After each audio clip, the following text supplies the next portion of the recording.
Continuing with major scales and minor scales, we did say that in the octave there are 12 equidistant notes within the octave in Western music, and we use the letter names A through G, A, B, C, D, E, F, G, back to A. And we also assign the black notes as sharp or flat and borrow the letter name of the note to the left or the right.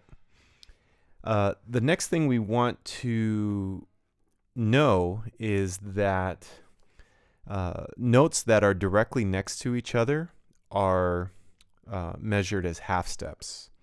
So let's say C to C sharp or D flat, that is a half step. And likewise, C to B is also a half step. B to B flat or A sharp, half step.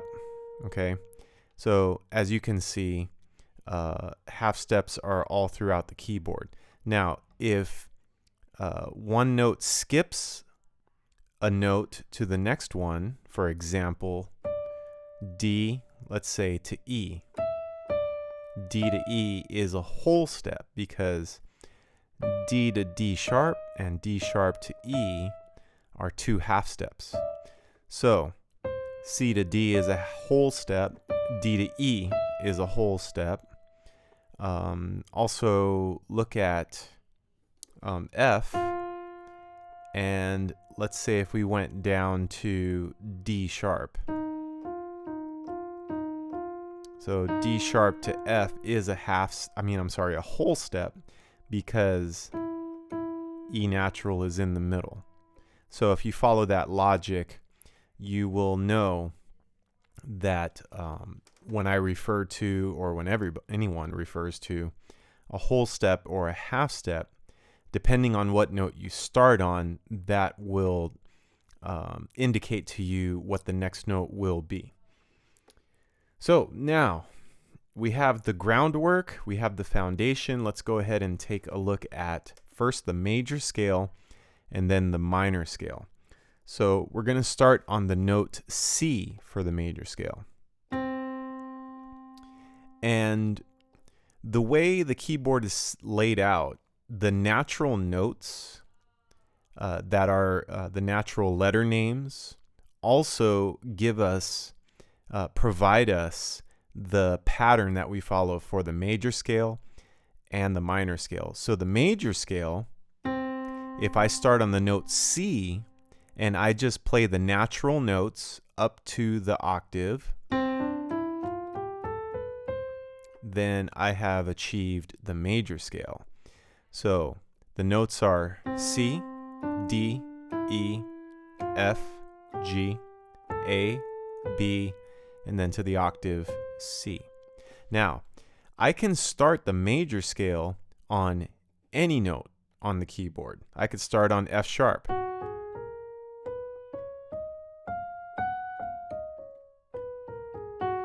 Okay, I can start on A flat.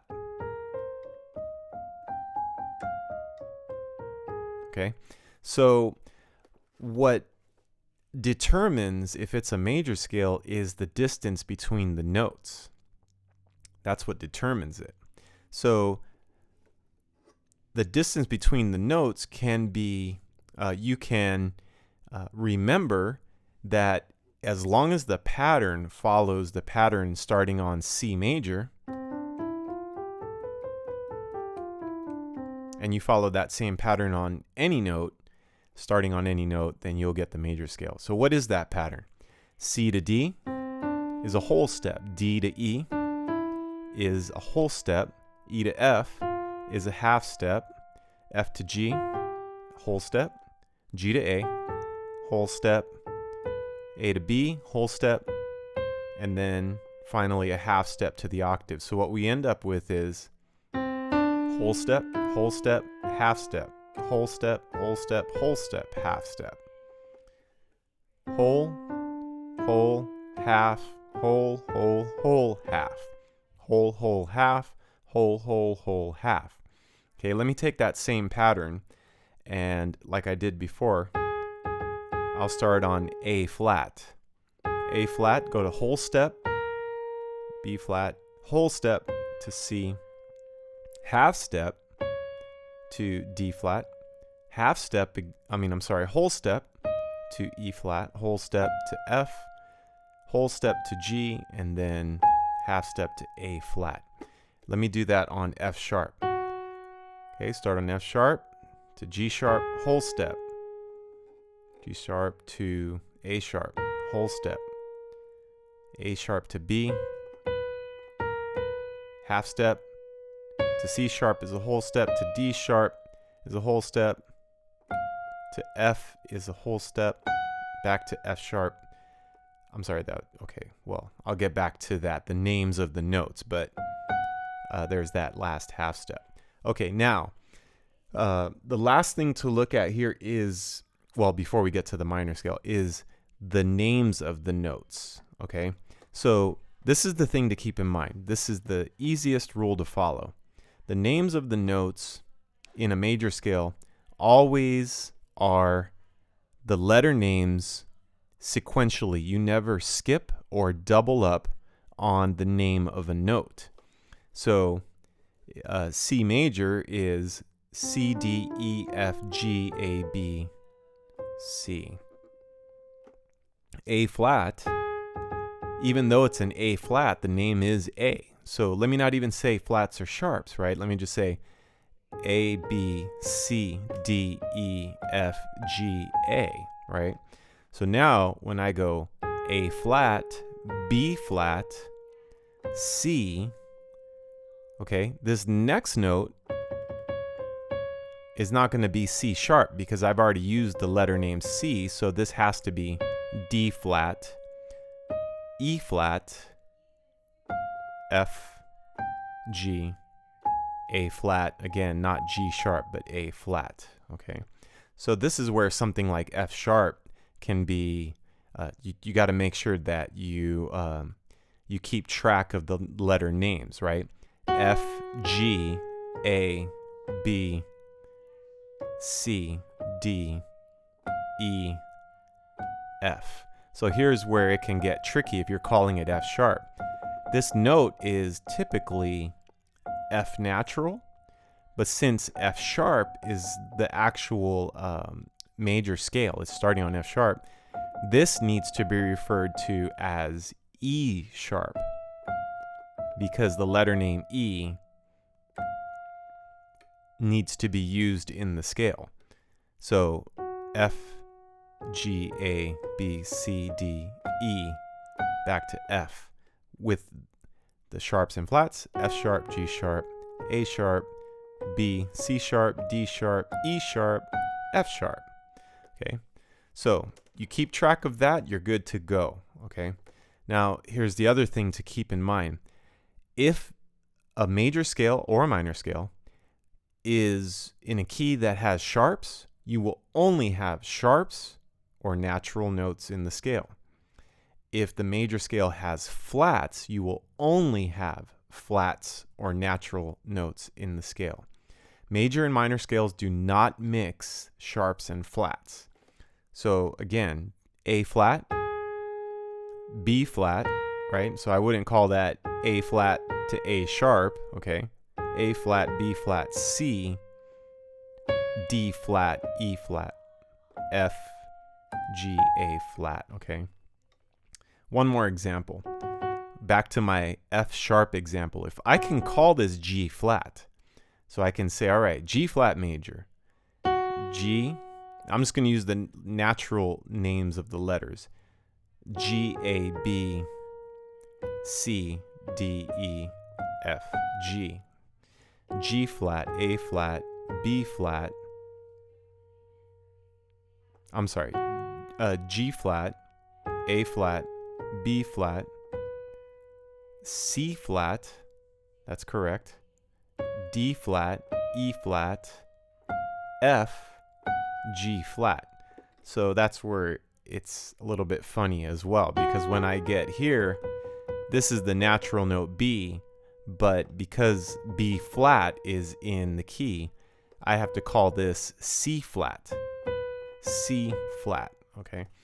All right, so little bit of musical math going on there, but once you get the hang of it, you're good to go, okay? Finally, last thing is the minor scale. Now, the minor scale, again, follows a pattern the same as the major scale. And it actually follows the pattern that you find on the all natural notes starting on A. All right, so if I go to A, there's my A, and I go A, B, C, D, E, F, G, A. Okay, so there's your pattern. There's also your sound of the minor scale, okay? So what's the pattern? A to B is a whole step, B to C is a half step, C to D is a whole step, D to E is a whole step, E to F is a half step, F to G is a whole step, and then you end from G back to A as a whole step. So it is whole step, half step, whole step, whole step, half step, whole step, whole step. Okay? Whole, half, whole, whole, half, whole, whole. So if I take that same pattern and I start on, let's say, C, right? Actually, let me start down here. C. C, whole step, half step, whole step, half step, whole step, whole step.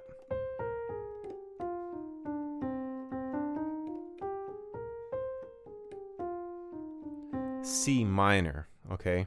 So it ends up being C, D, E flat, F, G, A flat, B flat, C, and then there's your minor scale, okay? Now you may find that there's actually a relationship. So we're not talking about the circle of fifths in this video, but you will find that whatever major scale is in the circle of fifths, you'll find that it has a relative minor scale to it. So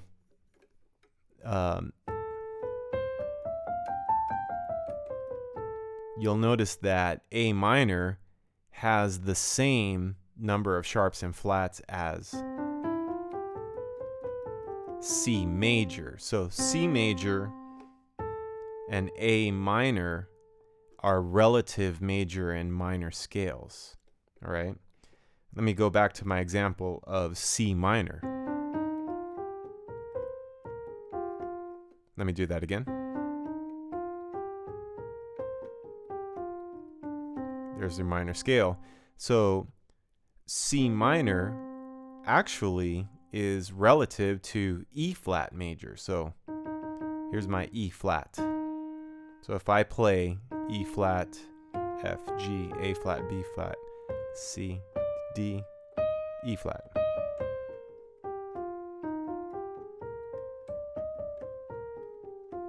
So the relationship there is that the major scale, if I start 1, 2, 3, 4, 5, 6, the sixth scale degree is the starting note for the relative minor. Okay? So there you have it. That is completing our look at the major scales and the minor scales. With what I've presented in these two videos, you are now able to identify and perform the major scale and the minor scale in all 12 keys. Have fun.